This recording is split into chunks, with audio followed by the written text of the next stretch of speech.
Hi everyone, welcome to a new blog. তো সকালবেলা আমার চা ছাড়া ঘুম ভাঙেই না।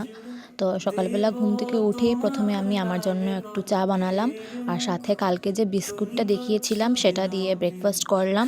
আর আজকাল আমার ওর সাথে খেলে খেলেই দিন চলে যায়। মানে আমি যে সময় ওর সাথে খেলি তখন কোন দিকে টাইম যায় আমি বুঝতেই পারি না। আর আমার এমনিতেও ছোট বাচ্চারা খুবই প্রিয়, মানে আমার ওদের সাথে খেলতে খুবই ভালো লাগে। আর এইদিকে এতদিন থেকে যে এক বৃষ্টি দিচ্ছে, বাপরে, মানে কি যে বলবো, রোজ দিন সকালবেলা ঘুম থেকে উঠে দেখি ঝড় বৃষ্টি পড়ছে। তবে একদিকে ভালো, গাছপালার জন্য মানে ওরা একটু জল পাচ্ছে। কয়দিন থেকে যা রোদ দিয়েছিল তার জন্য গাছপালাগুলো যা শুকিয়েছিল সেটারই ক্ষতিপূরণ হচ্ছে এখন।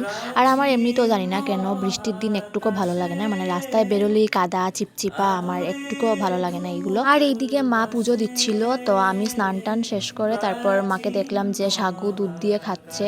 তো ভাবলাম যে আমিও একটু খেয়ে নিই। তো তারপর আমি লাঞ্চ টাঞ্চ করে চলে গিয়েছিলাম টিউশন করাতে। আর ঘরে আসতে আসতে 8:30টার মতো বেজে গিয়েছিল। তারপর ঘরে এসে দেখলাম যে আরেকটা স্টুডেন্টও পড়ে ঘরে এসে, তো ও চলে এসেছিল।